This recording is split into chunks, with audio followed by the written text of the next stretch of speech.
shadowing us, right behind us, right on the side of us. You could kind of see the thing moving through the woods. All I can remember is flipping the light on, and I see this creature, and I knew in my heart, I knew in my mind, in the whole night, this isn't a man. And then this thing walks across the road, takes a turn towards us, and then leaps over a guardrail. Went to look forward, and there was a big black thing, is all I...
Welcome to Squatch-D TV, exploring the Bigfoot mystery each week with your hosts, veteran researcher, author, and TV personality, the Squatch detective, Steve Kulls, and from the Bigfoot Research Project of Kentucky, Chris Bennett.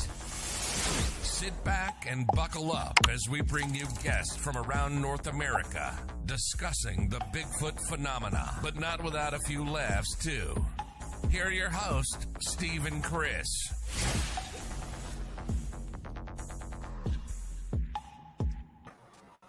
And good evening, cyberspace. Welcome to Squatch-D TV for today's date, September 12th, 2021. I'm your host, your guide, the Squatch detective, Steve Kulls, along with my co-host right down there, Mr. Chris. Mr. Steve, man, it's good to see you, bud. How you doing up there? How you doing down there? How's the weather? Oh, we're doing great, man. I tell you what, it's starting to cool up at night. We've had some, a few rain showers earlier in the week, but all in all, it's been great weather. I believe the footies are probably enjoying it because but prior to this last week, man, it was hot. I mean, yes, 90s hot, and that's for Kentucky. That's pretty hot.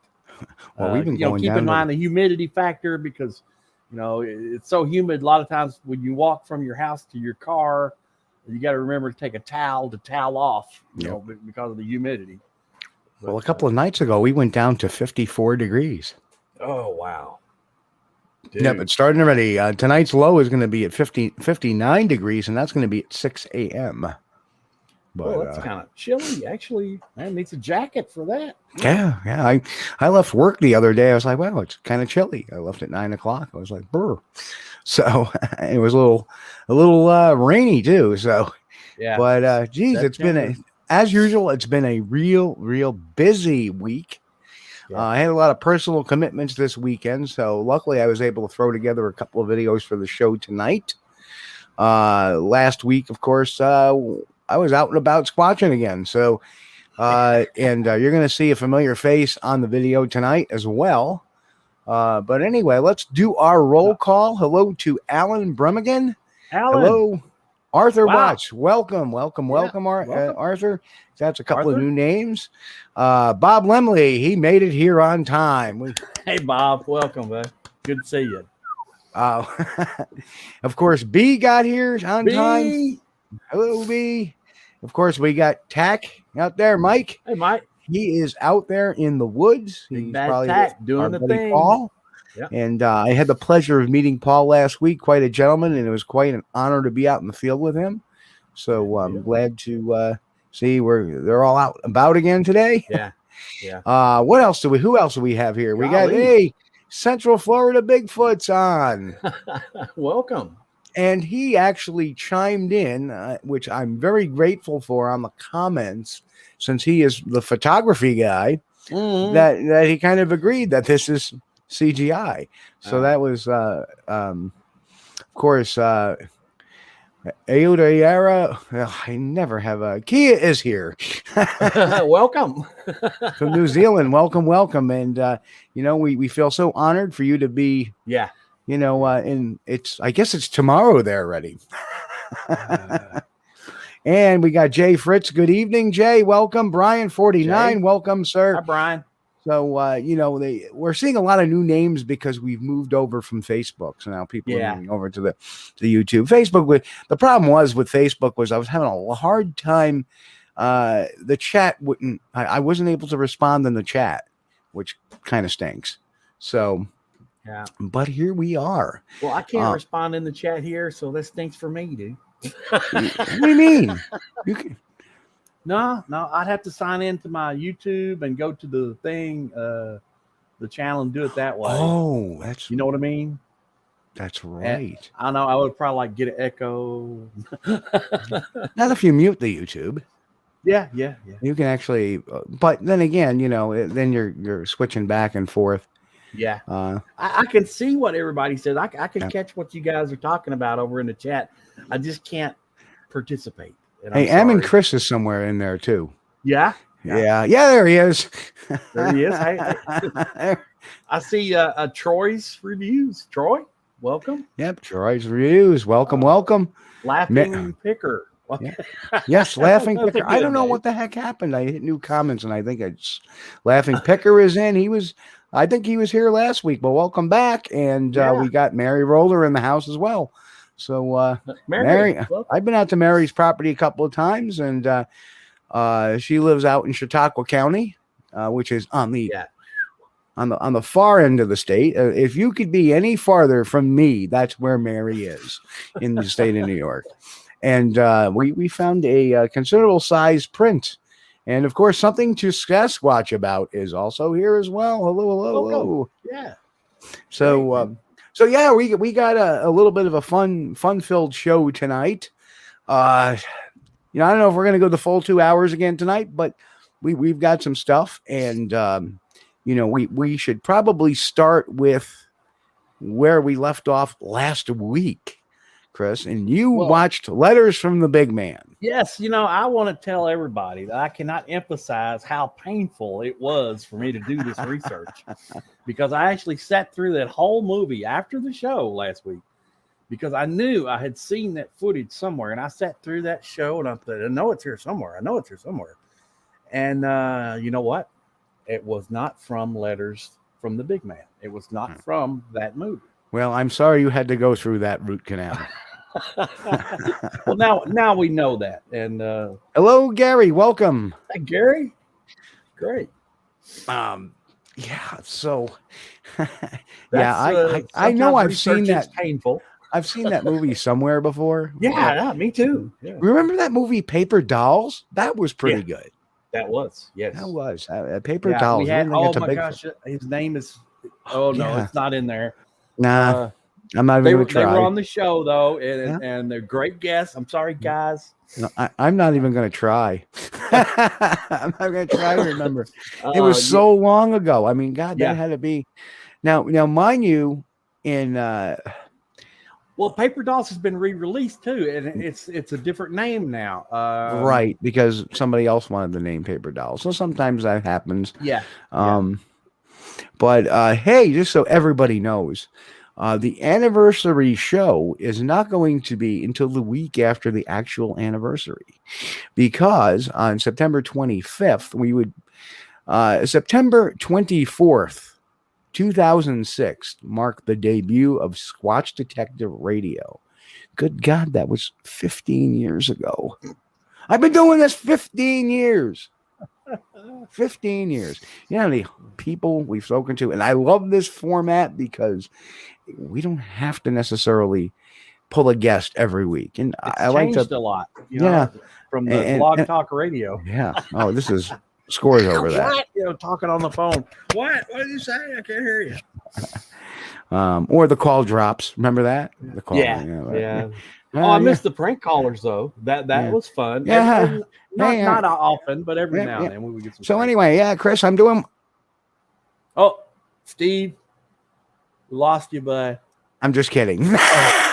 Oh no, don't give me that way, dude. I just wanted to give you a blog talk flashback for me. That's what it was. That's a blog talk flashback right there. That's a blog talk flashback. Anyway, the reason why, and I want to throw this quick advert out, is because on September 25th, there will be the Whitehall Sasquatch Festival. And as you can see, I lobbied really hard to have my lecture instead of the pavilion, which you see I'm listed under the pavilion. Yeah. I lobbied really hard to have it in the beer garden, but to no avail.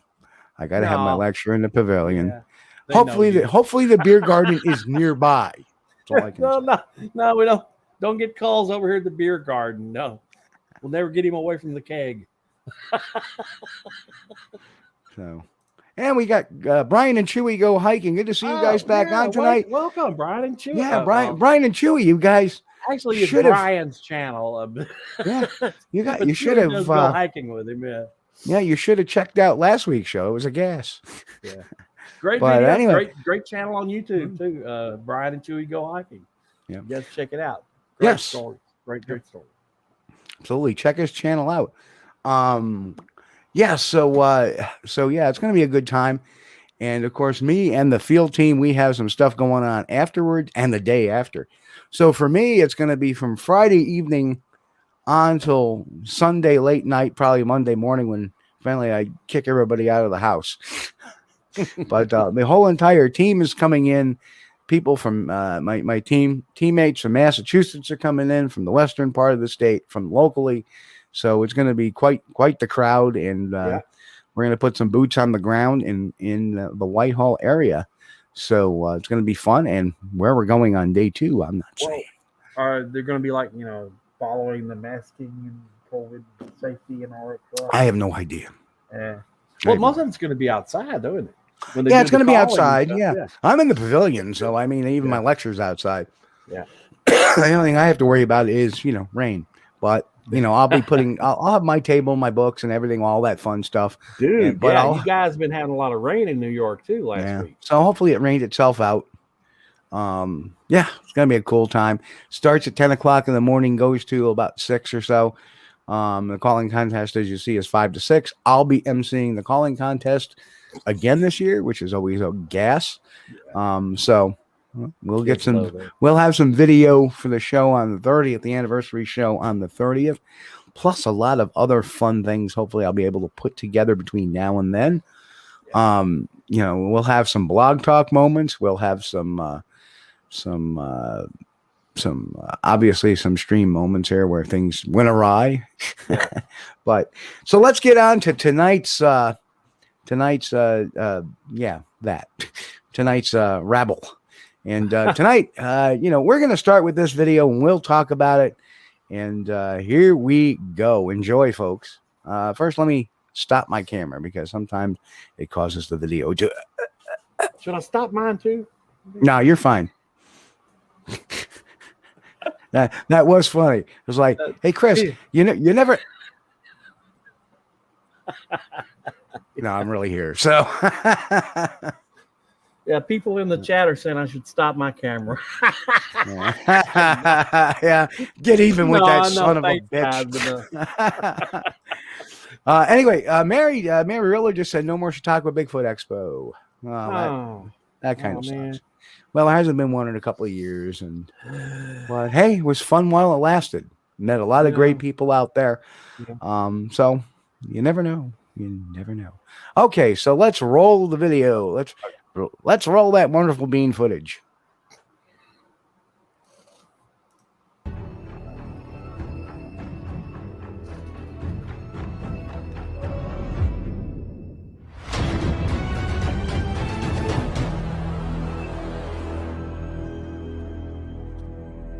feel free to comment, Chris.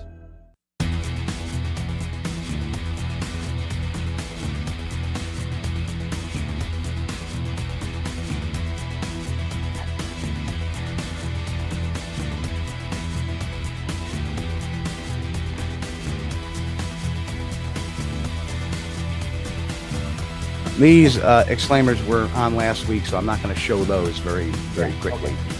You know, so.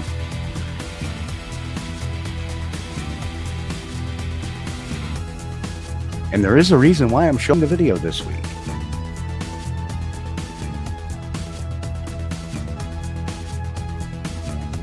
This wonderful 2 frames this guy claims he has got. 1002. That's it. 2 whole seconds.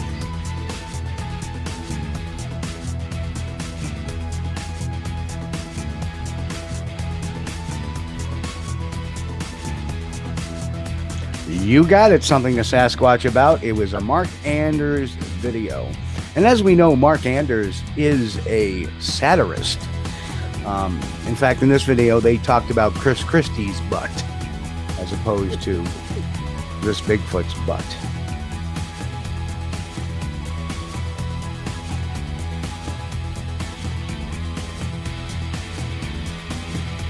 That's why you would do it. Views, damn it.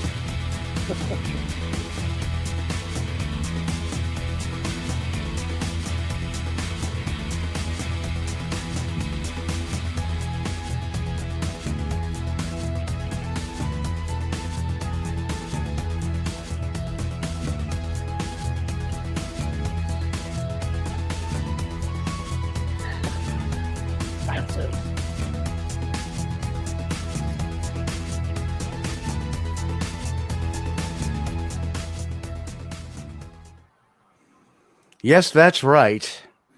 NVTV doesn't come up with their own stuff.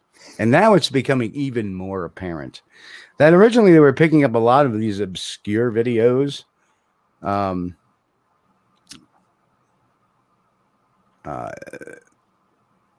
They're picking up more of these obscure videos, but now they're just grabbing all kinds of videos, just putting them up there, acting, hey, do you remember years ago Facebook find Bigfoot? Oh, yeah. We see a similar pattern here. Okay, so some claim Mark Anders owns NVTV, but could not find proof myself. No, I don't think so. NVTV is out of Canada, Toronto, Canada, that is. So it's Canadian. And they also have a couple of other channels attached to it. So that's why I don't think it's necessarily Mark Anders himself. Mark Anders is a satirist, does these really good costume stuff that he puts out there. And if you listen to the banter and Mark Anders hasn't put anything on Bigfoot in 2 years. So it's been 2 or 3 years, something like that. I think it's 2018, 2019, the last we saw Mark Anders. No, actually, I couldn't tell you, Am and Chris. I couldn't tell you. But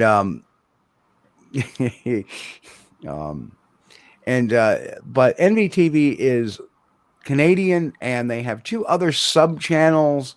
One for paranormal, which they don't do too much, and there's another one for other stuff. It's like really weird. Now, Mark Anders, on the other hand, is really big into this bodybuilding, weightlifting stuff.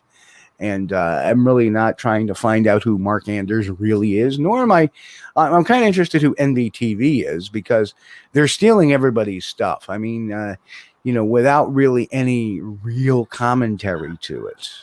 Yeah, but they figured, I guess, if it was Mark Anders, everybody knows. Okay, that's a fake. Yep. But if they're promoting it like, well, we don't know, it may be. Right. They're hoping for a viral video that's going to get a lot of hits. Well, that's exactly what they did with this Idaho Bigfoot thing. Is they said, "Oh, we were sent these. This is all we have are these 2 frames." Well, that's funny. They're completely different frames. Now, see, here's the interesting thing. Let's look at this. Is Mark Anders NVTV? Well, the interesting thing is that we had the same Bigfoot, the same scene, or I should say the same Bigfoot in quotes, but we have different frames on different videos. We don't have those 2 frames in the Mark Anders videos. It's interesting. Maybe they are one and the same. But whatever the case, we saw the graphic where they're doing the Laurie and Owen Pate video, the Memorial Day footage, and you know they're getting hits and YouTube views and monetization over stuff. The Pate video is copyrighted, for God's sakes. Yeah. You know, and you know, now the Memorial Day Bigfoot is also massive when it's really not. Massive. And you know, if anybody watched, you know, Legend Meets Science, the original documentary, we know it wasn't massive. Yeah. So yes, that's not so good.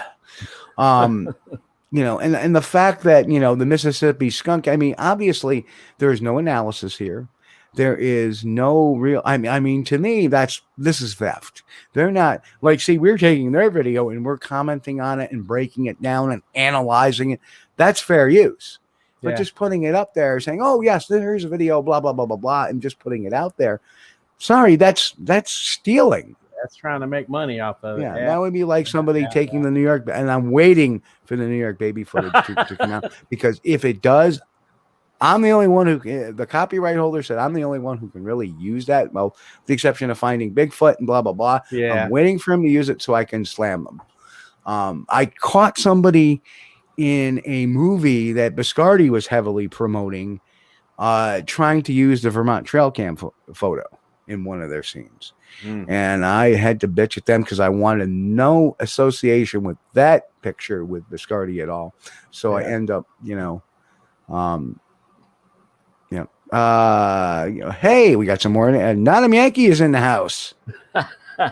Nottingham, England. Yep. England. Yay. Yeah. Over the pond, behind the pond. We got people ahead of the time zone, behind, way ahead of us. Dude, it's just like, it's like you're watching Back to the Future here. You know, we got people, time zones all around the world joining together. John Swan is in the house as well. John, welcome. So yeah, it's been we're just filling up here. So anyway, Gary, what, you know, how can we combat that? I mean, to me, it's very frustrating to see a flyby media person like NVTV come by and say, oh, look at this amazing video, and they put it up there and it's bull, and then you get a whole new bunch of people and given the view rates, and then for some reason they started picking up some traction with this Idaho Bigfoot in newspapers. That's why it sprouted. That's why it's got 40,000. It's funny, it's got 4,000 views by Mark Anders, but 40,000, the person who originated it, but 40,000 because of NVTV. Yeah. And oh yeah, we got somebody sent us this. My ass. Yeah. Sorry, I'm calling BS. Yeah, and that frustrates the hell out of me when that. So we got to be very careful, folks, when we're looking at some of these sources. And you know, you look at NVTV; they have no original source material. They don't do interviews. They don't. You know, they posted something on their channel. And I know they must have stolen it from somewhere because it looked like all these 70s or 80s era interviews with Sasquatch witnesses. Yeah. And that's very true. It's very hard to combat when people believe and hardly ever question things. Yeah. And that's my first rule. Question everything, even stuff I put out there. And I'm going to be showing you some stuff tonight too.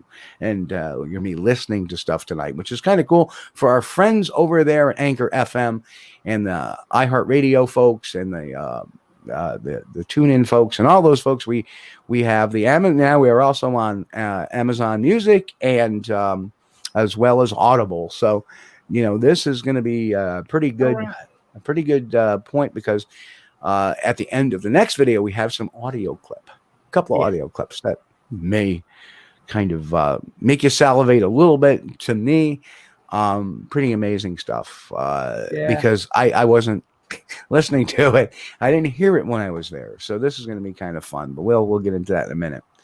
But yeah, I mean, NDTV is just one, and there's several of those minions out there that will post pretty much anything. There's also the same on the paranormal side.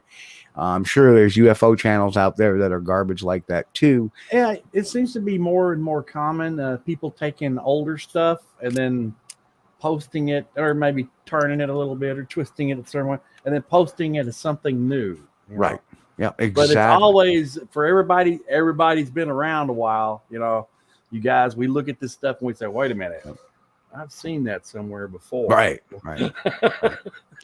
They're fooling. Speaking of seeing things somewhere before, it's kind of funny. This was brought to my attention by a Facebook user, but guess what? Sometimes you just can't fix stupid. This was sent to me a couple of days ago, and 9 hours earlier, this was posted in the Indiana Bigfoot Research Organization. And here's pictures of my Bigfoot looking through my window in Colorado. I have a cabin there. And we all know, of course, that is again. Yeah. This guy, he's trying to bring it back up. Yeah. And that is a bloody lie. In fact, we know that the man has a record for child molestation. Yeah. And that's the scary thing about it. Yeah. What's his motive behind this? I'd like to think it's not nefarious, but that's him. This is the Scott Yeoman's Facebook profile that posted that picture.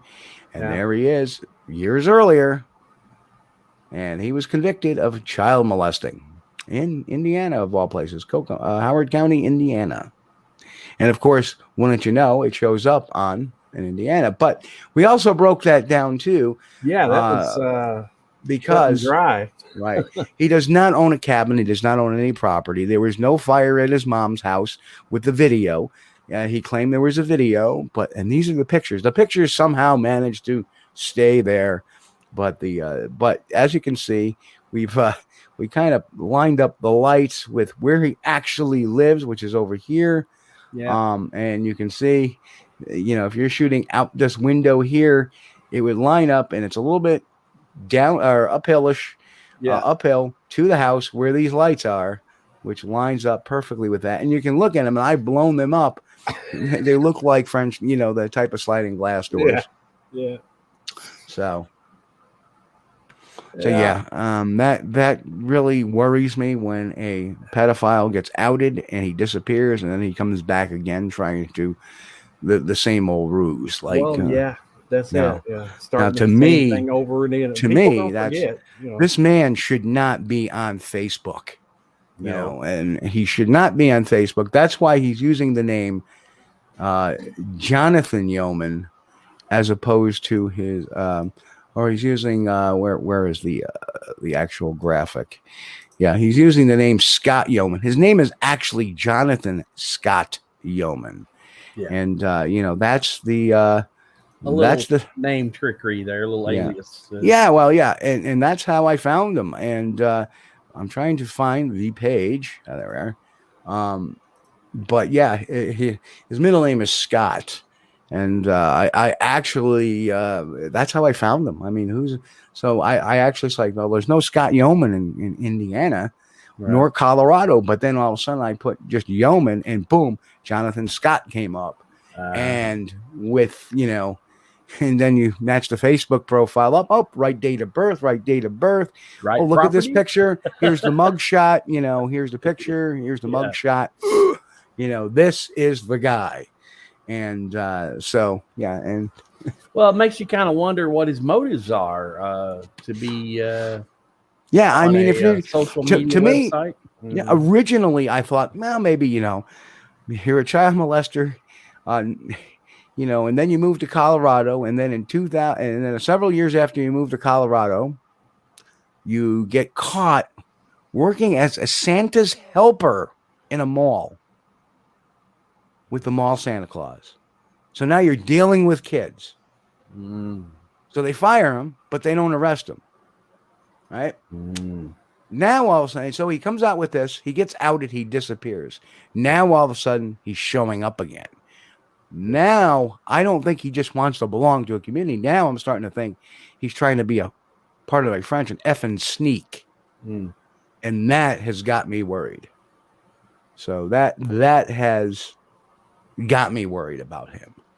Now I'm starting to begin to think he's being a little nefarious. So he needs to be off Facebook. He needs to be off. People need to know the radar. Now, the funny thing is I did check this organization. The post has been removed. So I think somebody listened to what I had to say earlier on Facebook to a particular person. So that is a good thing. I believe the post is now gone. Could this person be messaging your children? You know? Yeah. He said, dude, no, he needs to be in the next missing 411. Well, I don't want to wish bad things on anybody. No. That's also a violation of YouTube terms of service. Yeah. Anyway,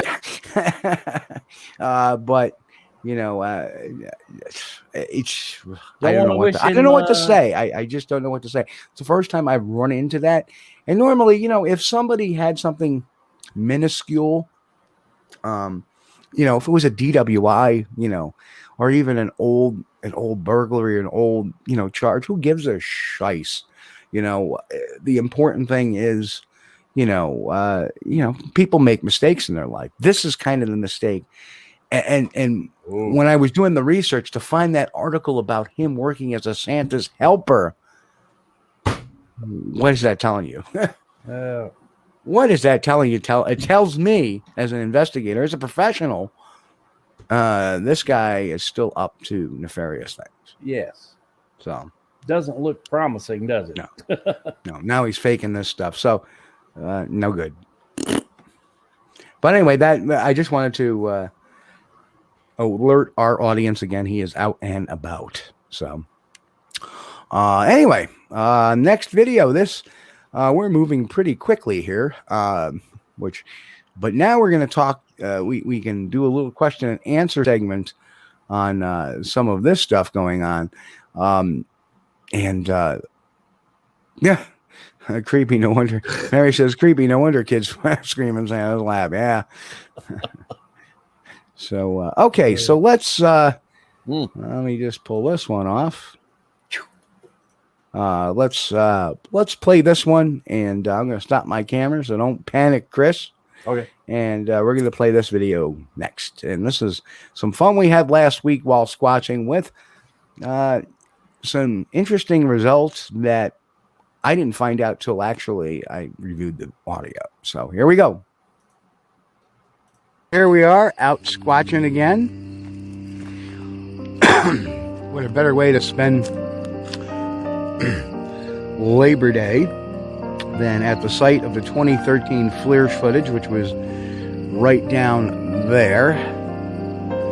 So gonna be out here doing our thing. Hello, Michael. Hello, sir. How are you doing? Wonderful, wonderful. Of course, there's Tack. He's going to end up on the show next week because we got the... We'll get out there. That's it.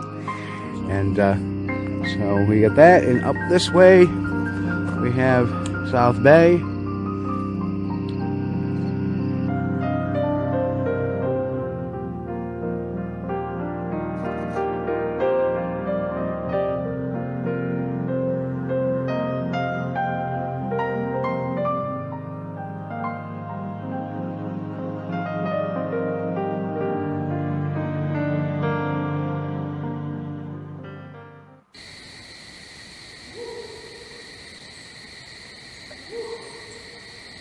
Now that's me making some calls and some claps. And that's actually something I've done ever since I've gone up there the last 21 years.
hear it in a second. A little more movement.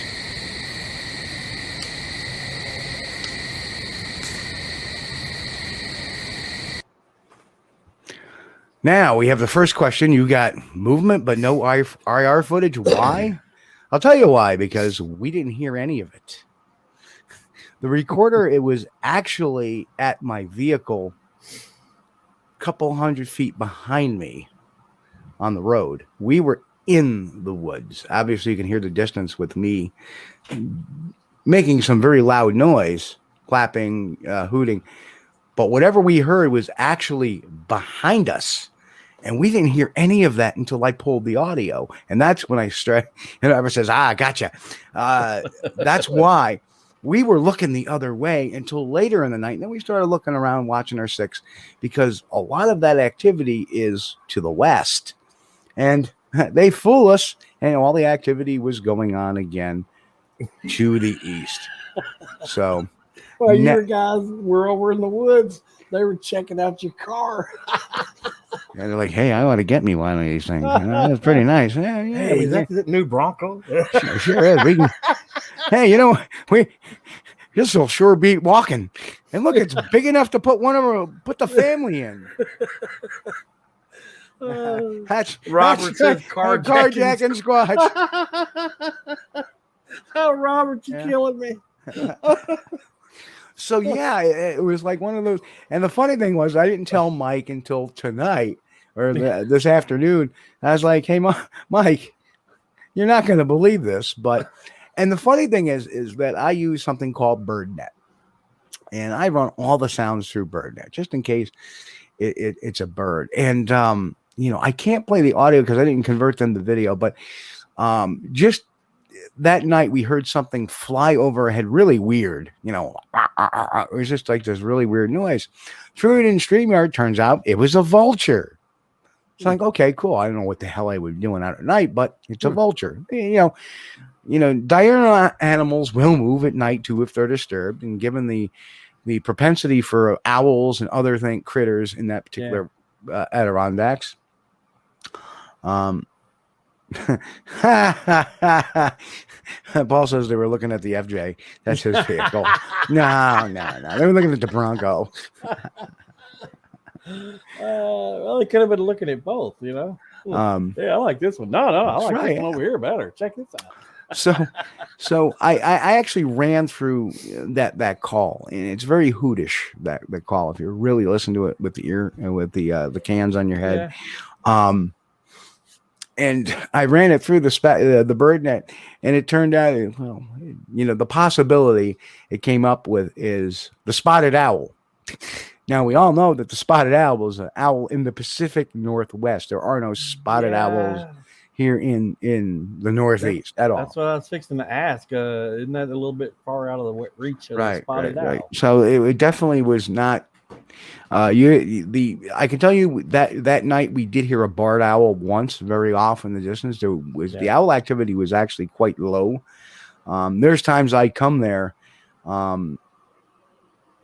There's times I go there and it's like an owl concerto there.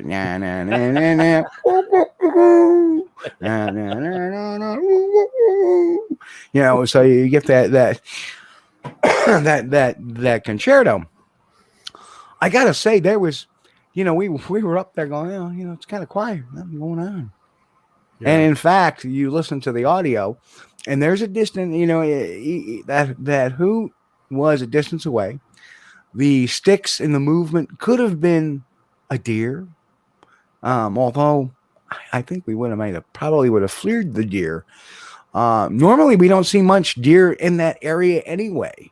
I think I've seen maybe 1 or 2 deer in that area in the last 21 years. Never seen a bear, never seen a raccoon, seen 1 fox.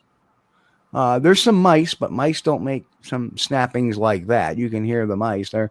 And we did fleer some mice, but they don't make those loud type of snapping noises. They don't break branches. That was some weight to break that twig. So, but could it be another critter? Absolutely. So I don't want people to think that, that the walking around necessarily is a Sasquatch checking the vehicle out, but it is kind of stimulating to think, because in 2011 having that sighting there, and then in 2012 the juvenile that I saw run through that same area, definitely is a little bit mind-boggling, and to realize that we didn't hear any of it. We were a couple hundred feet away and did not hear that. And like I say, most of our focus was to the west, which is where traditionally a lot of the activity had come from. In 2011, when I had my sighting, that's where the big guy moved off to, was to the west, from the south side of the camp. So, and there, you're right. Well, it was something. Yep. And they make some really strange sounds.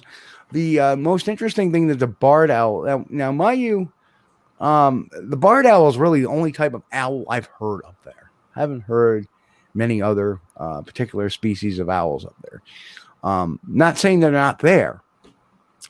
But the barred owls, I've heard, the whole full range of the noises they make, because like I say, some days it's inundated with barred owls. In fact, I had a barred owl decide to fly in a tree that I was standing under, and maybe 30 feet above my head start to whoa, whoa, whoa. And I'll tell you what, there's a reason why you can hear them from like 100 yards away, a couple hundred yards away. They are loud. Yeah. That thing blasted my eardrums out when I like, what the hell? I felt like I was under attack. So yeah, I love owls. I like the different sounds that owls make. Now, barred owls, when they are mating or trying to mate, they will make this very primate, like they will make that kind of noise. So yeah, it's definitely mind-boggling. That the sound was that we didn't even hear it, and that to me even says, because had it been traditionally an owl, we would have heard it. It wasn't. There was periods of wind, but the wind wasn't like heavy as I've heard it before. Well, yeah, but see, you guys are like a couple hundred feet away or a couple hundred yards, whatever it was, and you got all that insect background, and you can't really pick through the insects when you're out there. Some nights is deafening. So it's really hard to pick up a small sound over insects. And I know there's no way y'all could have heard that walking or the activity of movement around the vehicles. But that's interesting. It's something with some weight because it broke some twigs. If it was the same thing that made the sound. Mm-hmm. This could be completely two different events. So I have to be real about it. I'm putting this out here as, a conversation piece. Let's have a conversation about it. I'm not staunchly saying this is a Sasquatch. No. But, it does make me scratch my head a little bit. Not so much the noises on the forest floor, but the one return because of the proximity to my calls coming back and, being in that area for as long. I mean, I first went to that area in 2000. Yeah. And I know that's what I've always done. Starting in about 2004 or 5, I started doing that. When I got there, I'd give a few hoots, clap my hands a few times, almost to say, and we're dealing with primates, so they remember. Right. And now they're like, is it one of the ones that was used to me being there going, hey, this is the guy that always hangs out there, doesn't do us any harm. Yeah. And because there were years they would move in and move back, and we would move out and they would move back. And then we would come back to camp, and then 20 minutes later, they're back in. I mean, this is the same where we got eye shine, and we had a guy who saw a shadow, the darkness and the shadow. He shined his light, and something took off. We've had multiple sightings by team members over the years in that area. Yeah. The eye shine, I thought my eye shine was good on my long sighting. I go down the hill with two other researchers, and I'm shining my light going, I go, is the state putting markers up there? Because I saw two almost reflections like this. And then all of a sudden they turn and gone. And that was nothing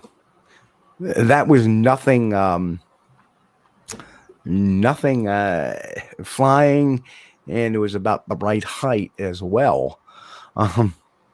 Well, that's interesting. Have you seen Wrong Turn? Yeah, I have. That's a pretty screwy movie. Yeah. That Wrong Turn. Yeah.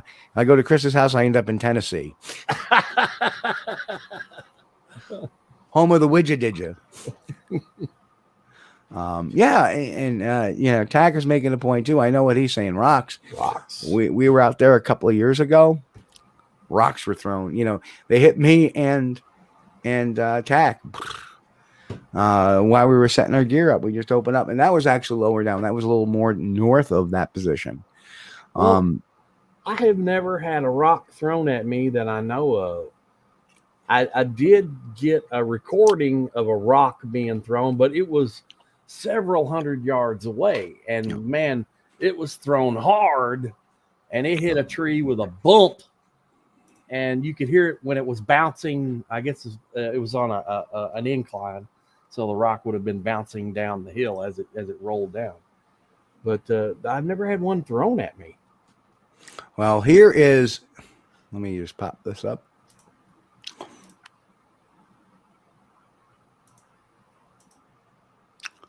Oops, I got to hit this. So here's a rock that was thrown at me in 2013. Literally out of nowhere. What is the size of that? Is that like... hang on 1 second. Yeah. Hang on. Show and tell? Oh, I love show and tell. For the podcast listeners, don't worry. We'll give you a reference what size this is. Yeah. So... Well, he says pebble size. What was the size of this rock that got thrown in 2013? When Tack and I had rocks thrown, they were pebbles. It was like handfuls of pebbles. Yeah. Okay. Right? Like something just picked up the dirt one. No, there's we're on the high ground, and the amazing thing, Robert says, wasn't just rockfall. No. We're sitting in camp. The team disperses. I'm sitting in camp. One of the researchers being absolutely quiet. And maybe 4 or 5, 6 minutes goes by. I'm not really sure. And all of a sudden, comes through. We can hear it hitting the tree, the leaves on the trees as it comes down. And here it is. Wow. It fell about 20 feet. 20 feet in front of us. Right. There's no mountains higher than us, at least not anywhere near us. We're on the high ground. It's all flat. It's camp. Good Lord, that would have hurt. And the camp sets up on a hill, so the valley goes down and then it comes back up, but it's out of way, so there's no way a rock could have fallen into camp like that. So it's kind of taller. It's a little flattened, looks like. Okay. Imagine if you took a softball and flattened it down a little bit. There is nothing, right. And there's nothing like this rock in that particular area. That's the other amazing thing. So I don't know where it got this rock from. Not quite sure. Wow. So it's it's one of those interesting things that I can't explain that area. It's really here we are out really one of the coolest areas there, and that is let me add this to the stream. Okay, are we? Yes, it's on the stream. So I can't really point to you because it's not, but if you look at that in that particular area, my sighting was right about that tall tree there you see at the bend on the right-hand side, not the left, the right-hand side. And what it was doing was watching the base camp, which was to the right. Yeah. And then, I hit it with my flashlight and it was standing literally just to the right of the tree. And then car on right. Yeah. That's the parking area. The cars are on right. That's one of the cars. That's not mine. I was actually between my car. My vehicle was behind me and when I took this particular FLIR picture. And coincidentally, I was kind of leaning against my car back in 2011. And I just shined my light down the north end of which is downhill, and nothing. And that traditionally was where a lot of the activity would go on. I put it up. This is looking north. I'm sorry. This is looking south, going uphill, and it was to the right. So it was to the west, and the camp was immediate to my about 200 feet, 250, 100 feet to my immediate right there. So that's where the cars are parked. You walk up a trail to the campsite, which is all flattened out. It's a primitive campsite, so there's no showers, no nothing. Nobody's up there. Primitive time of year. We were up there. There's nobody up there. There may have been one person, maybe about half mile away at another campsite when we drove through. Really, that particular night, nobody was there because the night I had my sighting was October. So nobody goes camping up there. Too cold for them. They won't. That's what makes this such a great area to research. There's been a lot of sightings in that particular area over the years. If you look at my map that I did, it will show that very clearly that, it's had its spot. Yeah, it's a hot spot all around there. It's not very far from Whitehall, New York. It's a natural wooded area that leads that you can actually, if you wanted to rough it, you could walk right to Whitehall through those woods. So definitely. And what I believe was happening was it was watching our camp, and I go tooling out to get some batteries and look at get my batteries and then light up a smoke and then just look around. Yeah. And then, so that's when it happens, when you least expect it. now Bob asked, no bow hunters in October. Not in the dates and not at nighttime. Not at nighttime. I mean, there's nobody there. And when you drive in, there's nobody there. There's no cars in the lots. There's an upper lot, probably a half mile to the north. There was nobody in that lot. There was nobody in the lower lots. Our bow hunters tend to make way about 5 a.m., 6 a.m. Not during the nighttime. There's really, I've never had many bow hunters up there at all. It is state land. So this is state forest, Adirondack State Park, and there is hunting allowed in there. And I'm not quite even sure if it was hunting season. It's always hunting season. That's why I tend to go out at night. I don't mess around too much during the day. Yeah. But there's also a lot of hiking trails in that area too. So a lot, and since the camps are there, the hiking trails are there, hunters tend to stay out of that particular area because the animals are kind of driven away from there because of all the populace of people during the day, either taking on, and during the daytime, there are people that will hike quite often, but in the summer months from like Memorial Day on to Labor Day, then that's when you start getting the campers because the weather is a little more moderate. People start camping in there. Obviously, it's funny. Usually we start getting reports in that area towards the end of July, August, September, October in that area.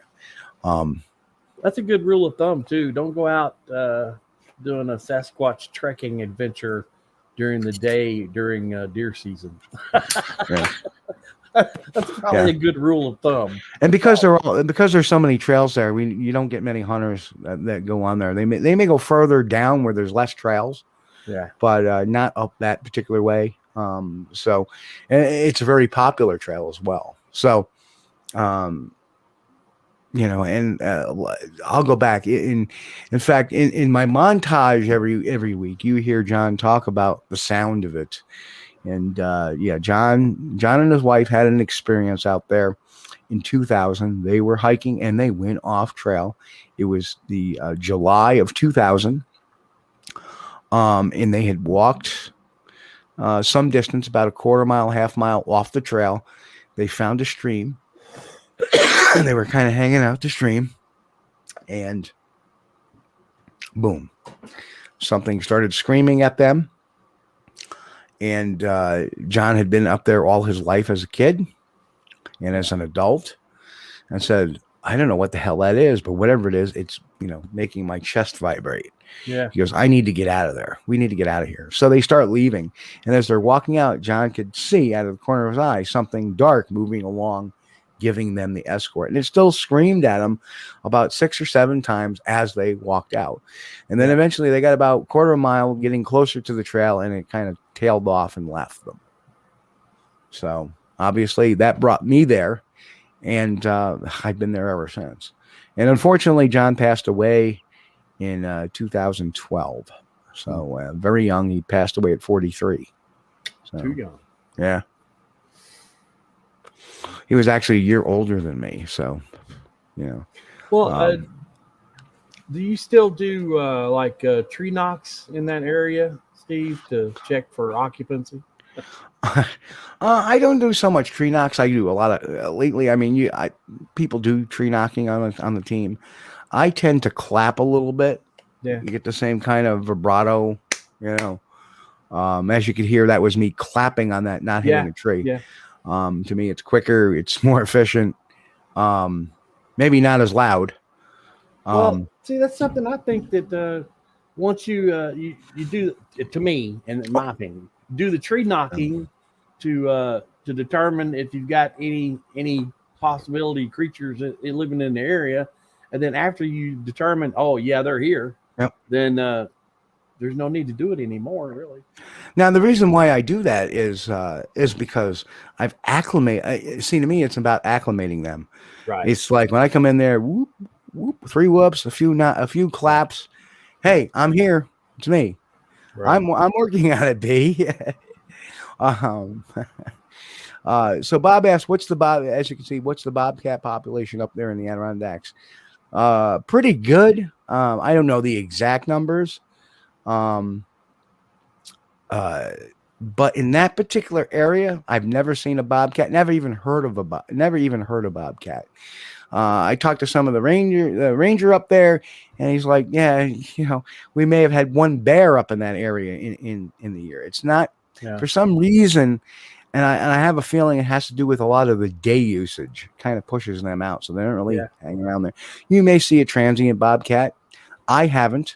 I've seen deer, porcupine, and one red fox. And deer I've seen sporadically up there over the year, but you don't see too many in this particular area. I've never seen any in the vicinity of campsite, that particular campsite. The one further north, I have seen a deer, and even further north on the road, I've seen a deer. But you go south, maybe about a mile or two, and there's deer aplenty. A lot. But you don't see them come up this far north. I don't know why. Like I said, I've seen one porcupine maybe a quarter of a mile from there. I've seen a fox at the upper camp a little bit north. But they field mice. But you really don't see that much in terms of critters up there, right? Which is really weird to me. There's no squirrels, so it's really strange. Bigfoot Okanagan, welcome, Leon. Thank you. Good to see you, Leon. Good to see you, Leon. Let's see. There's another. Do you think Bigfoot is carrying a stick around being trees, or are they doing something else? No, that's a good question. Yeah, that's a good question, because some people think that they might mouth pop, something like that, or they may beat their chest. I don't know. I've heard knocks before, and they sound like wood on wood. So I don't think they walk around with a stick. I think they'll grab something and bang. We know chimps will do that. Gorillas will do that. Heck, I've seen. I've kind of fallen in love with that capuchin monkey that's on Facebook. That's getting a little steam. I started watching her, and I'm watching her use a mallet to crack open a crab, and That's a New World monkey. That's not even a higher primate. And she's sitting there, figuring it out. So, for something to pick up a stick and crack it, being a higher primate, probably the closest thing to us out there. Yeah. I don't think it's too far of a stretch. It's pretty good. Okay, I'm going to grab a stick, bang, I'm over here. I think truly it's their GPS. I've had an experience in Land Between the Lakes that, over a period of 30 minutes where tree knocking was going on and it stopped. And then something on the opposite side of where the tree knocking was, we had something run through our camp, and it was like definitely bipedal. And we were all together, so we knew it was not it's really weird. Yeah. Well, you were speaking earlier, Steve, about you've got that routine that you do when you first go into the area. And, I love that. I think that's smart because, Chris, me and you, we do see eye to eye. Oh, not implying asking a question because I don't think no one has witnessed it. I think there has been a report or two of people seeing a Sasquatch bang on a tree with a stick. Can't say that for sure. I know I've read at least one. There may be a couple of more, but I'd like to see it. I'd love to see that report too. I just don't remember where it's from or was in passing. You gotta understand, I've been doing this 22 years, and I've read a lot of reports over the years. And, some of them are in passing, some of them are reading off of sites that no longer exist. Yeah. And, you get older, you tend to forget things like, you see a big butted Bigfoot from Idaho and you can't remember where it's from. And you think it's letters from the big man, and actually it's douchebag Mark Anders. Anyway. No. Yes, that was painful. It's painful. But I believe as a higher primate, I believe they do have a very good memory, and I believe in doing the same thing. If you've got a certain area you go into, every time you go in there, you need to be doing something similar so they know what you. Another question kicking out there. Hang on, I got to get my glasses. Hang on. You're getting old, and you have to get your glasses. You got an extra pair of eyes you bring to the table. Damn, I gotta get my glasses on. Here we go. All right, here we go.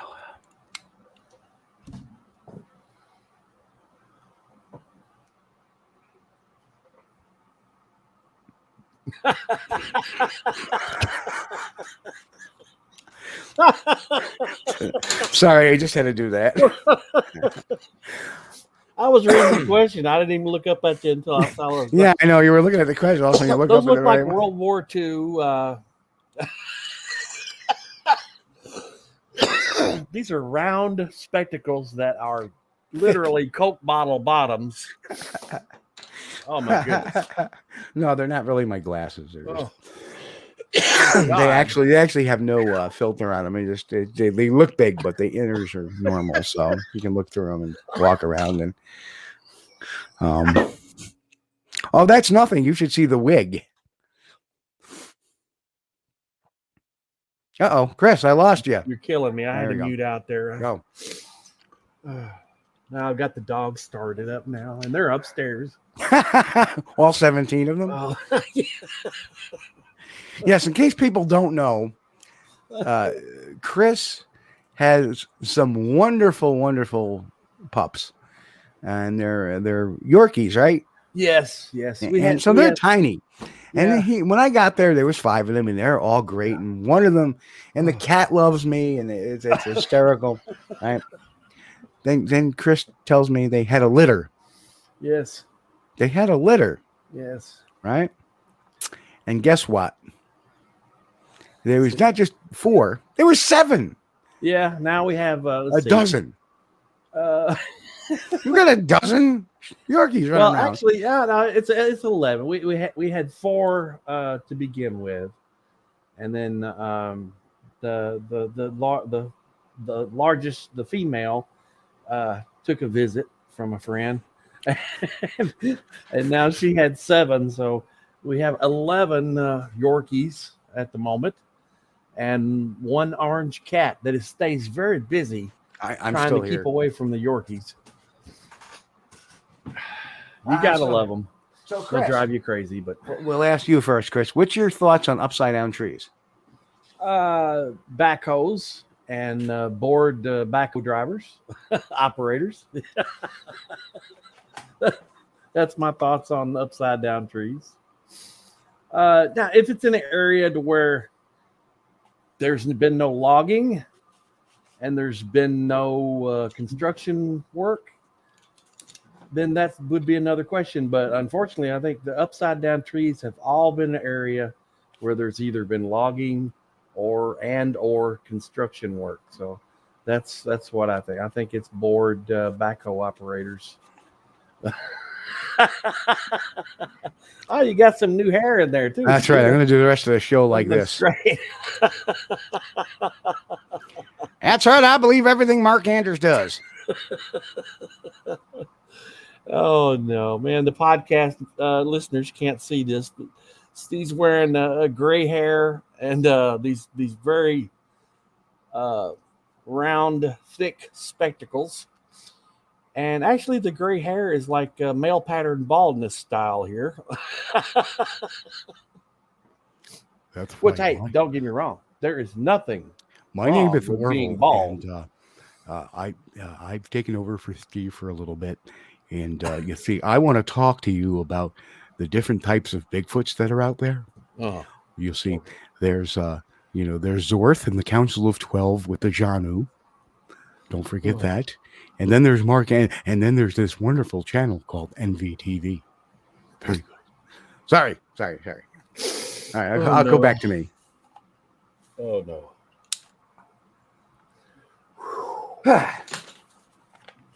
Okay, we just had to play that for a little bit. I haven't done that yet at all. And that character has been looking to come out for a while. Yeah, Robert, you're right. The Yorkies, they don't care. They are the bravest and probably the least intelligent when it comes to self-preservation of any dog, because they will attack a German Shepherd without thought or concern for their own personal well-being. But, they're lovable. And, the wife brought them in, and they kind of rubbed off on me. At first I was like, man, Allie, what do you want all these dogs for? And then, they started, one at a time jumping up on my lap and then giving me the look, like, oh, come on, pet me. You want to. We love dogs on this channel. Sorry, folks. Yes, we do. And, remember George Carlin's line? The reason why we like dogs so much is because they have eyebrows. Please, Daddy. One more treat. Yeah. Cats just have shit coming out of their eyes. Yeah, that's true. That's true. Anyway, my thoughts on upside down trees in the ground, depending on where they are. Yeah. It's kind of funny. One veteran researcher told me that she believed that it may be the young just goofing off, something to do. I don't know. It's unusual. Could something break off and maybe spike itself? I suppose that's possible in some scenarios. Yeah. Other scenarios, people just goofing off too. I don't know. Well, I've not seen any photos of those trees from remote areas that were inaccessible by machine equipment. Hold on a second. Nick just said something. That don't mean there aren't any. I just hadn't seen them. Yep. And you gotta kind of remember, I'm kind of skeptical, guys. So Mick says, I hope everyone's dressed for the occasion except for host. They should be naked. Naked. Naked. That's the Kentucky version of naked. There are people out here, Mick, that are afraid of the dark. If we were naked, then they'd be afraid of the light too. We don't want that to happen. True. So, anyhow, I just don't. I don't know. There's a lot of weird stuff. Probably out of all the symptoms. Oh no! I just noticed this comment. Said somebody, Steve and I are going to have, Sherry just got on here and said, Steve and I are going to have 10 dogs. No. Yes, Sherry. Good. I'll help you get started.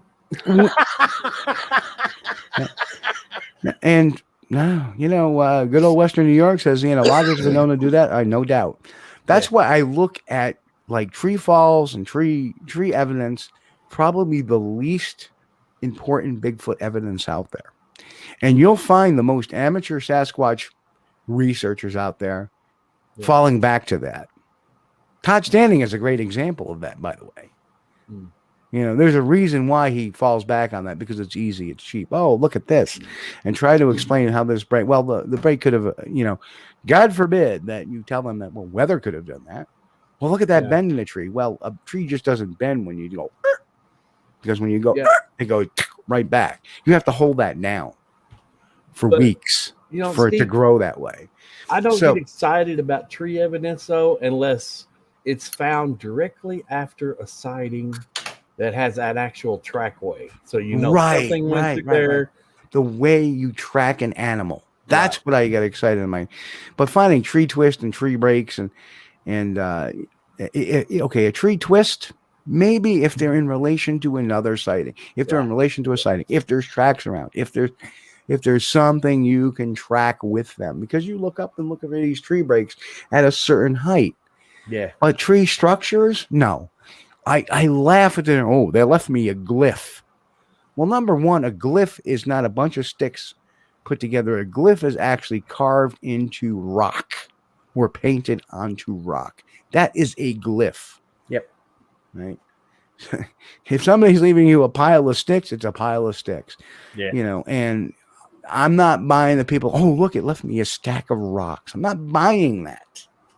Because they have all this evidence, these people that say they do this consistently, but they never have anything but a pile of rocks to show for it, or a bunch of glyphs. That's a problem. That's a problem we have to address as Bigfoot researchers, to be taken credible.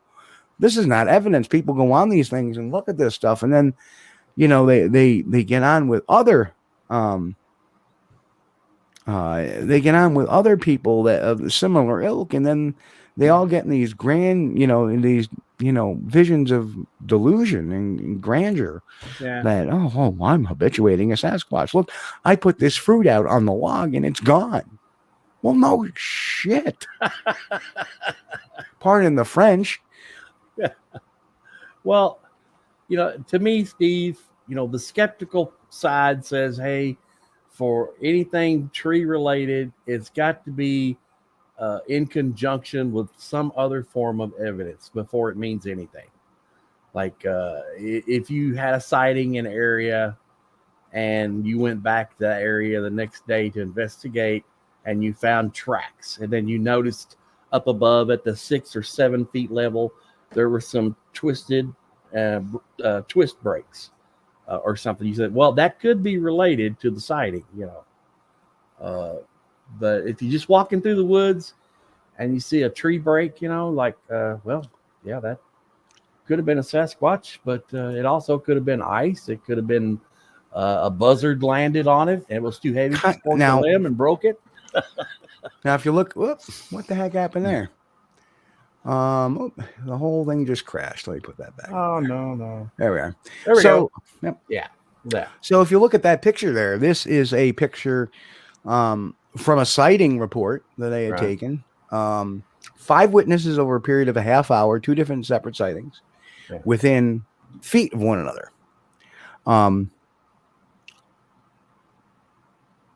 So intelligent designs, what do you call them if they're not glyphs? Number one, they are just stick figures. They're not glyphs. Look up the definition of glyph. It's not a glyph. It's just something people have called them. And to me, it's a slap. It's even a slap more of pseudoscience. Glyph, GLYPH. A glyph is something found on a rock, and a petroglyph. Those are on the rock, and it's short from a petroglyph. It's a shortened version of petroglyph. Truthfully, and just random. But see, here we have is a tree break, and followed up with yet even another tree break. And I actually tracked this. You see, there's another one down the lane right here. Yeah. Right there. You see another one. And I actually tracked where this creature allegedly was crouched down when the second sighting had happened. And I followed this trail in this matted down brush, I should say, down through here out to the road. Yeah. And that's where tree breaks and become important because you're tracking. Right. That is, hunting 101, science 101, tracking 101, but it's not, it's not a bunch of, look at these sticks on the ground. This has got to be Bigfoot. And the funny thing is that, when they came back down, this was not there like this. Something had put this over the trail and it was actually dragged. So very interesting. It did not fall. It was pulled out at the root almost and draped over. And that was not there. This was back in 2006 in Whitehall, New York. 3 girls had witnessed it. They were coming down the hill, and there was something 8 foot. What they said was 8 foot, dark silhouetted figure on the trail that kind of let a grunt at them as they were coming down because they kind of stopped and said, "Who's there?" And they just heard this grunt, so they turned around and ran back up the hill. And got a couple of guys to bring them back down the hill to their vehicles, which was across the road and to the left. And then the 2 fellows decided to, and one of the fellows had just come back from Iraq. He was in the Army, United States Army. So they came back up the hill. They went about halfway up the hill, and out of his peripheral vision, they stopped and they said, "Do you see that over there?" And they kind of looked and they saw the shadow figure now crouched, about 5 foot tall, crouched down behind some shrubs. Yeah. So they took off. They like, "We're out of here," and they ran out there, kind of chuckling because they had that scared chuckle, like, "Oh my God, what the hell did we see?" The day we went there, he would not come back into those woods, not at all. So, and very credible, very, huh? I said it's a life changer. Yeah, he sat there and he would not come back into those woods at all. We gotta delete this. Yeah, I'm trying to find that guy. Sorry. There we go. We had a little bit of a crash earlier, so on the picture thing, which happens from time to time. Yeah. So, okay, that's gone. But sometimes a stick laying on the ground is just a stick laying on the ground. Sometimes it's a pile of sticks. Right. But now I also, even though I am truly skeptical about this sort of thing, now if you have a pile of brush that is laying in the woods and it's kind of bunched up together, like stacked together.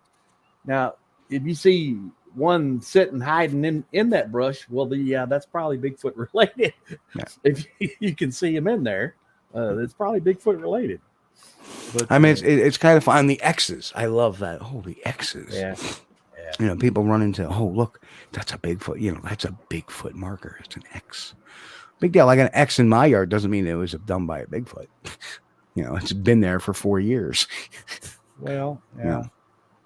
Yeah, well, the way the branches break and fall, they do weird things. A lot of times, I've seen them in my yard. They've been sticking straight down in the ground like a limb, like another tree is growing up out of the yard. But it was a limb broke off and fell from near the top. Absolutely. And hit the ground. And when the big end hit the ground first, and when it stuck, it stood up. So I'm like looking out the window saying, "What the heck?" Yeah. Where'd that tree come from? Sam, did you plant a new tree in the front yard? Yeah. So people should be looking for tracks, trackways. Brush that's been, game trails. Look for game trails. That's huge. Yeah.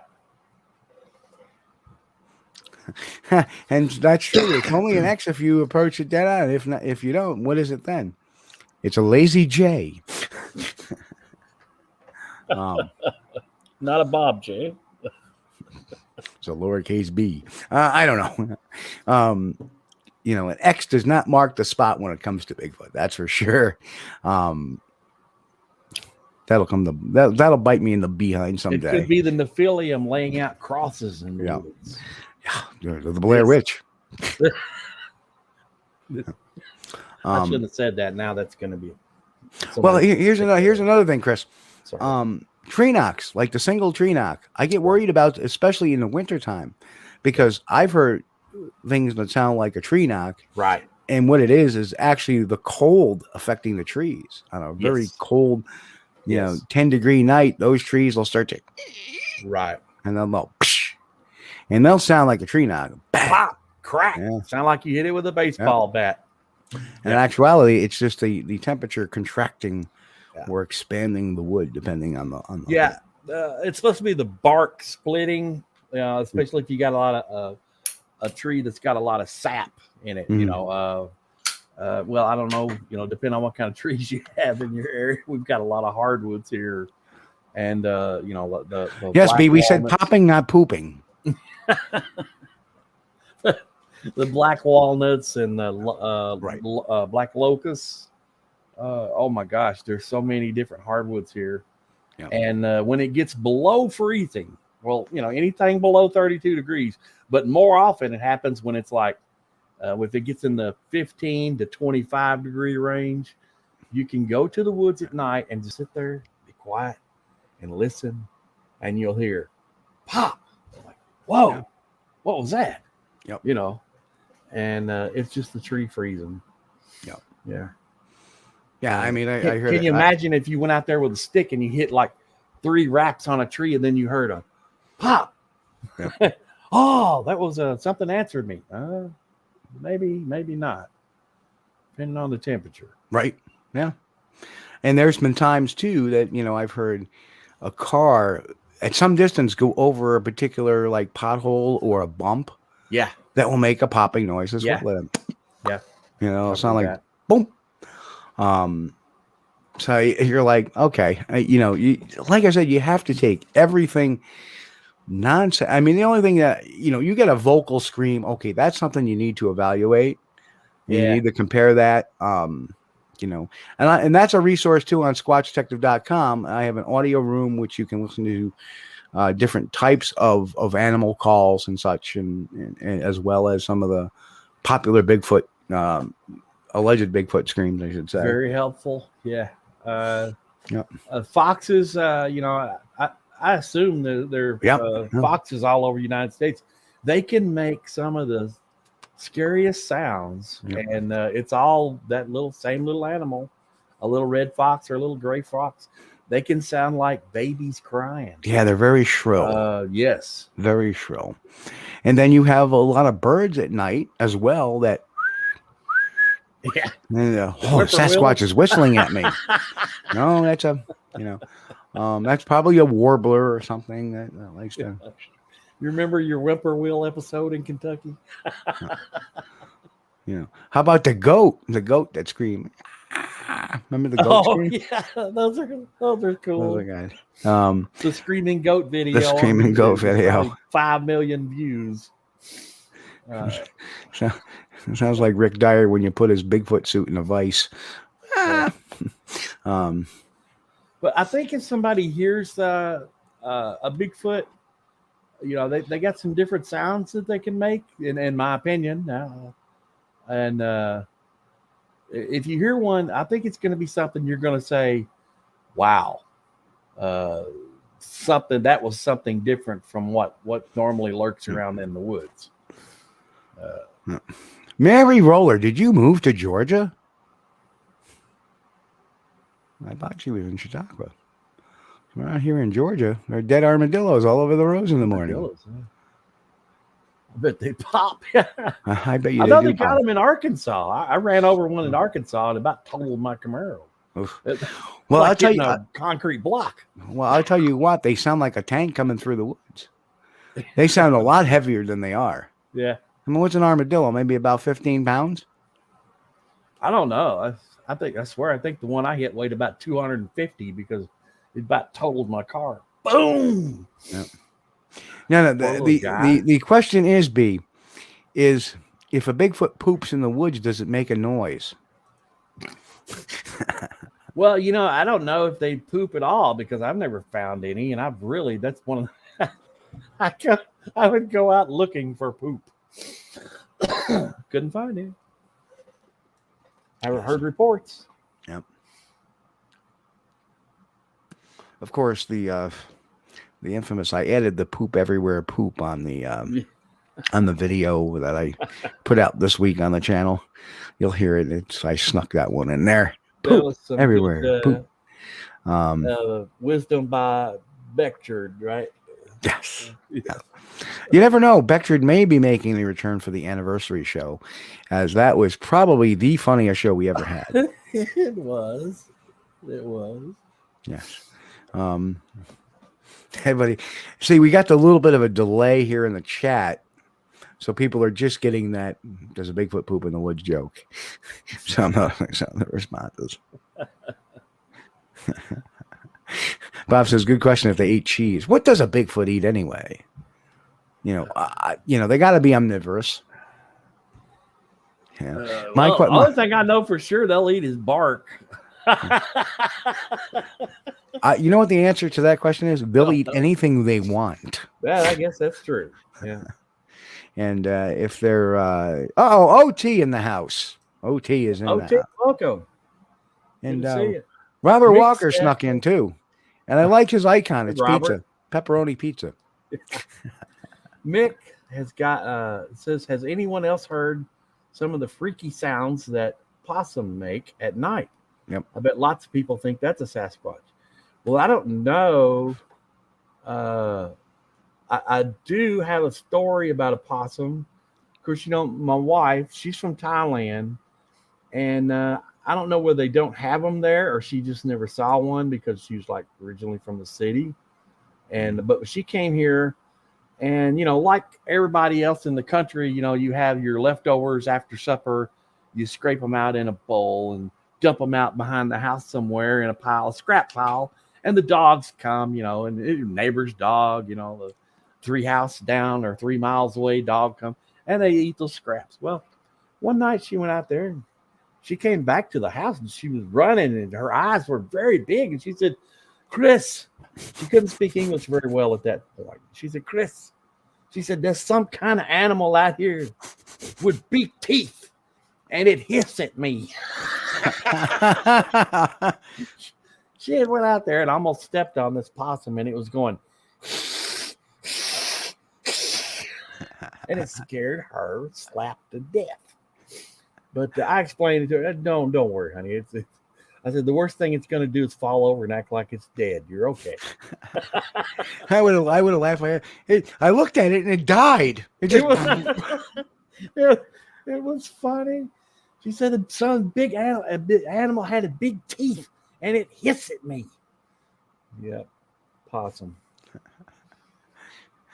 Oh my goodness. Rod Dupree says, old Doc Johnson Oh gosh, was fade to black last Wednesday night, and he ended the interview with his 3'7". Wait, Doc, are you telling me he has a scepter? You have to do me a favor, hit me on Facebook with the link to that, because I would love to see that. Or is it on his channel? I'd love to see that. oh. Yeah, and Sherry Morgan writes, hello, everyone. I found this channel today because of a certain video about a certain hoax letter from a fake doctor. LOL, you guys killed it with the facts. Well, thank you so much, Sherry. We appreciate that. That's what we do around here. I hope if you're just coming in now that you catch some of the earlier part of the broadcast. We've been kind of having a laid back, kind of goofy night tonight, but we do have some very interesting stuff in the beginning. Again, more pulling out facts, and all our shows, all our stuff we do, we always try to pull out some facts and the real stuff. But welcome to the show, folks out there, and please make sure you like, share, and subscribe. Sharing is caring, and the thumbs up really helps. We appreciate it all to that. And this channel is growing at a rapid pace, so and that's a good thing, because it gets the good word out rather than somebody believing Zorth and the Council of 12 and the Janu and the Tracheon. And I want to buy his book just for laughs. I really, Oh no. I Don't got support to. that, Steve. I got to. So a big welcome to Sherry. Thank you for the shout out. I'm glad you like what we do. We try to keep it real here. That's the one thing we try to do here is not steer people wrong. So, and like I said, even the stuff I have today that I put out that was my own, I don't know what it is. I have my suspicions with the vocal, the noise around the truck. I don't know. Could it have been a possum or a raccoon or a porcupine? Absolutely. Yeah. Don't know. Always remember to keep a healthy skepticism. But Bob made this comment just after I said it. Porcupines make a lot of racket at night. They sure do. Yeah. They sure do. So, and me in an interview, Steve, anytime, brother, just hit me up with an email. I'll be around. So, look on Twitter, #fade to black picture. Mick says, Chris, we got some possum around my place that squeak and scream something freaky. Yeah, they make some weird sounds. The most common ones here in Kentucky, though, they'll hiss at you. And they really are loud. I mean, for such a small animal, it's surprising. I stepped on one going across the field one morning. I was heading out to deer hunt, and it was still dark. I wanted to get over there and get set up in my little area. I don't hunt from a stand, but I had a little area that I hunted from. And I was walking across the field in the dark. Just I knew where I was going only by I might as well have my eyes closed. And I stepped on a possum. Well, about scared me to death. Mick dropped the elephant in the room. And did I get any follow-up on the Gimlin confession drama earlier? Personally, I'm not buying it. I think a few days later, I came out and I said that, after talking with the parties involved and getting more of a clarification from Russell and getting more of a clarification what was said to Richter, I realized that it probably was misconstrued. So that's why people didn't like that when I said that, but is what it is, and I'm not going to pull any punches. I never do. I'm here to tell the truth, the good, bad, the ugly. And I thought it was really ugly, and it turned out it wasn't as ugly, but then people thought that was ugly too. So that was a conversation I didn't want to be there in the first place. So I'm moving on from it. Not my gig. I don't normally get in the middle of stuff like that, but my name was thrown in, and that, we don't do drama. That was wrong. That was wrong, throwing my name. The only drama I do is taking on the bad guys, hoax stuff. The Linda Newton Perry's who did the wonderful Miller document, stuff like that. Yes. We found the real H.A. Miller, and thanks to Sherry, she found out. No, Sherry, it was a drama that just needed not to happen at all. So that's the soup to nuts. If I tell Steve that this lid on this jar is red, then Steve will believe me that I'm telling him this lid on this jar is red. I can see it. Yeah. So if he tells Mary Roller that the lid on that Chris's jar is red, then that's what it was. Thomas Steenberg talked about it. He said nothing like that was said. Yes, I don't believe. Yeah, just to set the record straight, I don't believe a confession was ever made. No, let's don't know. I'm pretty certain it wasn't. Pretty certain it wasn't. Anyhow, moving on from that mess again. Don't do drama. My break was supposed to start, I think, like mid-July, and I ended up starting at like the beginning of July because I was just so disgusted with everything after that. I was like, but I'm going back to where I should be here. Let's talk about taking a break. Midsummer is a good time too, because, not a lot goes on. A lot of times if you do have some sightings, I don't know why, but it seemed like it's always hoaxed during the summer months. And, but in the fall and the spring, it seems like it's a lot better stuff available. Interesting. That is cool. Gary Johnson, like coming on a track with a small juvie track together. There was stew by the juvie, which was freshly done. I take it by stew, he means a load of key wrap. So, well, bag it, bag it, and tag it. Yep. Give it a taste test. You know, I don't think I would do that, Steve. But you know, it's nutty. Although I have never seen any excrement from a purported Sasquatch. Not saying that it doesn't exist, because I know the creatures exist, and if they do, they're bound to have some way of getting rid of waste. Well, but I have had reports, and I've talked to people, and one guy lives about 35 miles from here. He said he saw some. You know, this is back in the 80s, I think it was. It was Mr. P, I think it was. Anyway, Philip. That was Philip. He said it was the diameter of a 12-ounce Coca-Cola can and about twice as long. So, wow. That's yeah. That would have been a good time to take a sample, but you know, at this time, he had no idea what in the world, what it could have been. Yep. Who or what could have done it. I'm trying to find another picture out of my collection here. I don't know if I'm going to find it quite quickly, but Mick said, Chris, the reason why most hoaxes happen in the spring, summer, and early fall is because hoaxers are candy asses. They don't go out in the winter. I don't know. That may be true, Mick. I don't know. Well, I only go out in winter when I need to. You know, there's something. You know, there have been snow tracks that were hoaxed. You know, so that's a good time. You know, if you got your plywood stompers to run around and pretend like you're Bigfoot. But it's only going to fool somebody that has no idea what they're looking at. They're going to, oh my God, these must be Bigfoot tracks. And then somebody that knows what they're going to look at says, oh, those are plywood stompers. Yeah. Case closed. Next. I'm getting there.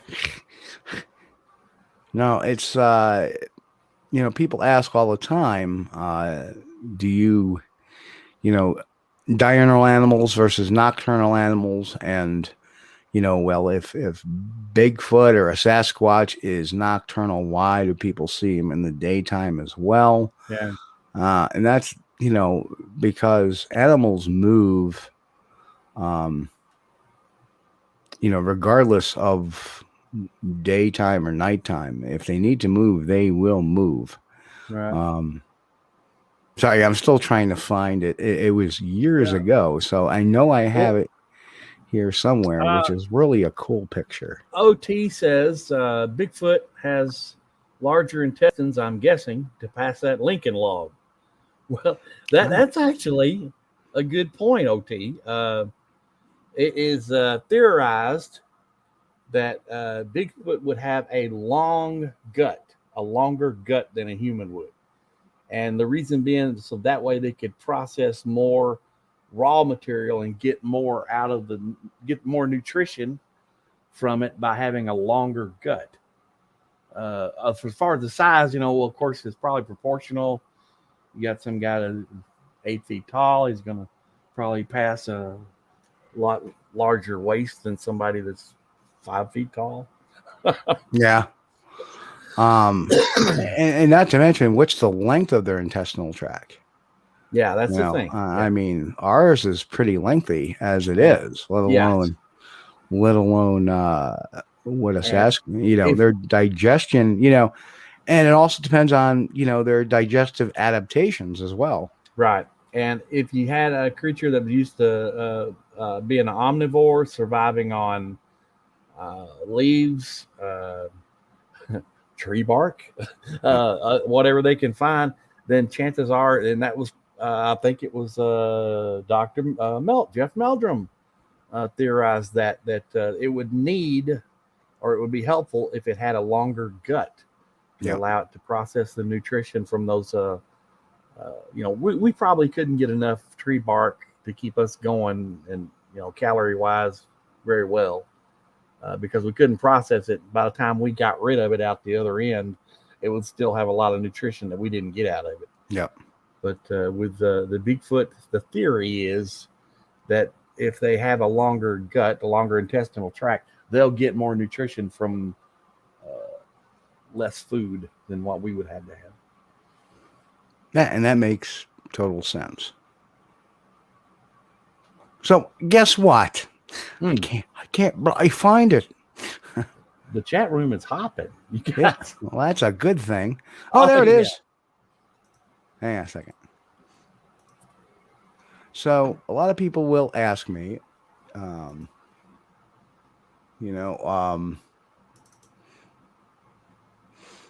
here is Vermont.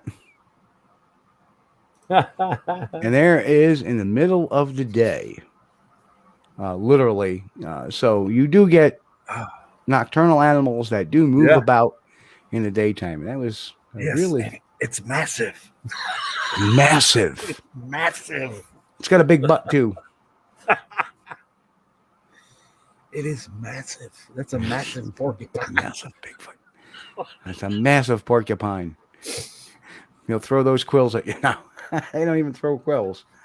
But, I saw a video. It's been some years ago of a porcupine sitting in a tree, and from the back, it looked really good. It really did. I was like, "Oh, what is this?" And then somebody commented, "Oh, I think it looks like a porcupine." Like, oh, okay. See, now as far as I know, we don't have those in Kentucky because if we do, I've never seen one in the wild of Kentucky. Yeah. But do they sit in the tree? Yeah, I saw a video or photo of one in a tree. B asked the question, what if Bigfoot have 2 or more stomachs like a cow's and eat a lot of vegetation? Highly unlikely. And the reason why I say highly unlikely is because they're primate. Yeah. So, it does not seem like a primate adaptation to have, they may have different bacteria or a more acidic content of their stomach. A lot of people, my understanding is that animals will have a higher acidic rate in their stomachs. And the reason why they do that is to kill more bacteria. So that's why, like a cat or a dog can eat things that are a little bit on the rotting side, although sometimes it'll make them sick. The reason why it doesn't affect them like it does us, for example, like a possum will not get salmonella, or rabies for that matter. But it's because of their stomach content. It has a higher acidic rate, so it breaks down that bacteria. They can digest the bacteria that would kill us. Vultures. That was another thing. A turkey vulture has a very high acidic content in their stomach. Of course, what do? They eat carrion. Yeah. So that's the reason why they're able to eat carrion is because they have a higher acidic rate than we do. So Chris, I'd be on the omeprazole IV if we had the. I was going to say, so if you get a vulture dropping in the middle of your hood, you need to wash it off pretty fast. Yeah, that's true, and that is also true. That's why some bird feces on a vehicle can really, damage the vehicle, the wax or whatever, because of their acidic content. Because they're carrion eaters, some of them. Yeah, and this area, the area where I live, we live on a migration path of the blackbird and the starling, and they fly over in the spring and in the fall, back north and south, and we're talking thousands and thousands of birds. Literally, sometimes the sky is black with them, and that is really a problem. You want to park your car under a tree or somewhere out of the open because, man, they will dot it up. Yep. I'm sorry, I drank my water wrong. Nothing makes you madder than just have a freshly washed, clean car and then end up, 100,000 birds come by and about half of them hit it. Somewhere there's a bullseye on the cars. That must be. I don't know. They love red for some reason.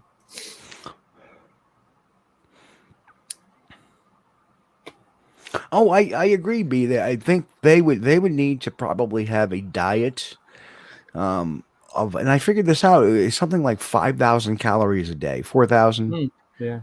To maintain a 400, 500 pound body weight. Yeah. That would probably be a good guesstimate. But then again, in the Northeast, a lot of them are lanky. So they may not be that, 400-500 pounders, but they may be upwards towards 400 given their height and probably their bone density and their muscle density. But they would need to eat about 4,000 to 5,000 calories. Now, does that sound like a lot? I don't know. A black bear going into hibernation has to eat that much for several months or a few months before they hibernate. That's why bears are ravenous. They eat everything they can get their hands, their little bloody paws on, because they need to maintain a 5,000 calorie diet a day at least. Yep. Yeah, so they have to eat, a 150 pound, 175 pound black bear needs to eat like a 500 pound bear. Yeah. Because it's got to burn that fat off during the hibernation period. Yeah. Now, the hibernation period isn't all that long. A lot of people think it's a long time. They'll den up, in December, and usually end of February, beginning of March, they start out. They go. Yeah, grizzlies do like 20,000 calories a day. Yeah. So the old argument that there isn't enough food in the forest for a Sasquatch or a large primate to survive on is debunked. Yeah. When there's animals such as people say, well, what about the wintertime? Well, yeah, they move. That's why we've seen in gnarly areas like the Northeast, we've seen this migration type of behavior where we don't see a lot of sightings in the wintertime over here, but in Vermont, they seem to pick up a little bit more. Why? Well, in Vermont, in New York, this part of New York and the eastern Adirondacks, you don't have a lot of deciduous fir trees. You don't have those evergreens. You have oak, birch, maple, and they all drop their leaves in the wintertime. So there's not a lot of cover from the element, that being snow. So I think they like the Aboriginal Native Americans, primates will, when, depending on weather and food source, right, will migrate. Not normally, but they will migrate if they need to. And that's why the Native Americans had their winter and summer homes. They would migrate during the winter times. Makes perfect sense. Yeah, it makes sense that they would follow the food, They would follow the food. Yeah. They would. I mean, I don't think the any creatures living in the Adirondacks are wintering in South Florida or anything, but no, they could probably come down from the higher elevations to a lower elevation and vice versa. And this is a time of year which I always hate because I see all the geese going south. It's like, oh, that's telling me something. Oh man. But anyway, we've had one hell of a show tonight, haven't we, Chris? We've had a very great discussion. The chat room, man, I cannot say enough how excited I am to have our listeners in the chat. I know we, and without a doubt, we have the sharpest people and ask the best questions of any show that I've ever seen or watched or heard. And I want to thank you guys. Absolutely. And again, we would, really appreciate, a thumbs up on the old Chatteroo or on the old YouTube page. I'm trying to get this to pop, but it's not popping. There we are. Yay. Just a quick reminder, again, for those who missed it, that September 25th, 2021, I'll be talking and I will also be calling the calling contest. The Sasquatch calling contest. So I will be busy from, as you can see, from 1:30 to 2:30 and 4:45 to 6 with the calling contest and my lecture and my presentation. But anyway, I'll be there. I'll have a booth there, and obviously it's going to be a great time. Come on down. It's a free event, and there's food. Apparently, there's the beer garden, which, like I said, I'm still a little bit morose about not being able to have my presentation at the beer garden, but that's all right. And hey, awesome. So for those that are on the channel and they get a hold of me, make sure you say hello to me. Tell me who you are in case I don't know your face. And maybe you'll get an invite to some of the festivities we have going on after the festivities. So that's going to be the fun stuff, because I will have the entire field team in for that event. So I got folks coming from Massachusetts, the western part of the state, my local investigators. So it's going to be a real great time. So maybe a chance to get some insider info. Yeah, absolutely. So, and thank you, B, for being there for us, because B is always there for us. Yeah, which we appreciate greatly. Yes, and we appreciate. So that'll be big enough for everyone, Steve. It should be. My keg. It's very simple. I got my projector, my laptop, and my beer keg right there. It's all gonna be good to go. And so the nice thing is, I'll just be like, hey everybody, how you doing? And I want to talk to you today about Sasquatch. Yeah. But anyway, again, we thank all of you for being here. We love you guys. Yeah. Aaron, that would be awesome. Listen, Aaron, if you're in Ticonderoga that weekend, shoot me an email. My email should be listed on it. And you know what? I'll get you my number, and we'll try to hook up, because I'm going to be around that whole weekend myself. So, and we're not just doing stuff in Whitehall on Saturday, but we got a project going on Sunday as well. So it's going to be, oh no, he'll bring the Genesee.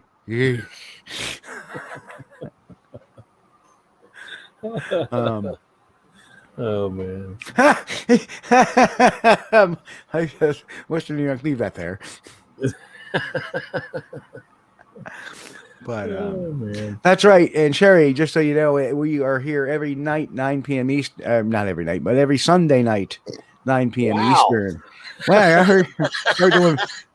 Buck up, man. Buck up, Bennett. We're gonna do a show every night. No, I'm just 7 days a week. No days off. Rain or shine, snow or not. Holiday. No. Oh no. Actually, we'll stick with Sundays. I appreciate everybody. I love our fans, because they give us leverage to have a little fun once in a while. Yeah. We try to speckle some good talk and with a lot of fun, good old fondness. And we feel like we're amongst friends, and that's how Chris and I have run this show for so long. It's just a bunch of friends talking about our favorite topic. Yeah, we love having you guys being part of the show. Wouldn't be a show without you.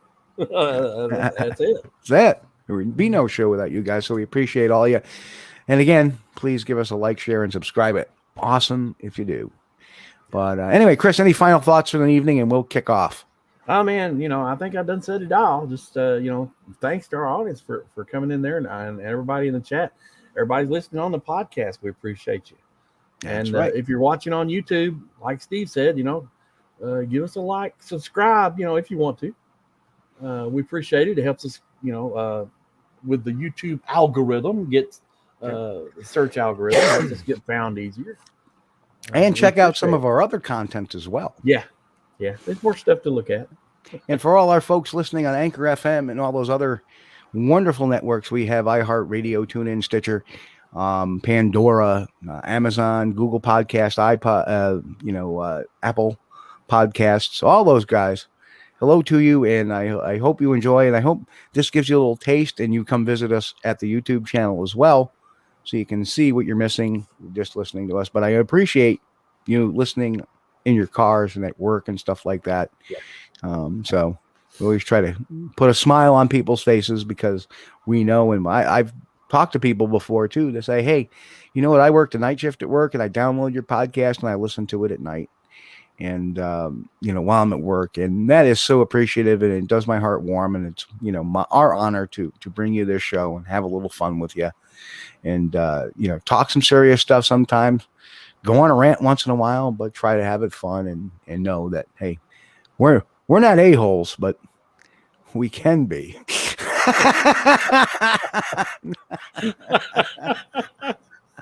That's brutally honest. Hope we haven't crossed some sort of line there.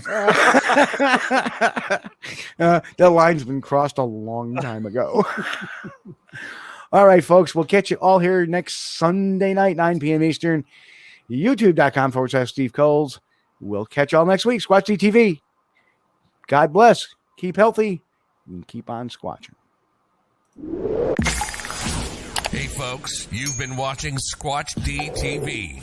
Join us each week, Sunday night at 9 p.m. Eastern for the latest on the Bigfoot mystery. As always, we thank you for being our loyal viewers and encourage all to subscribe to our YouTube page at youtube.com/Steve Kulls. As always, have a great week. Stay safe.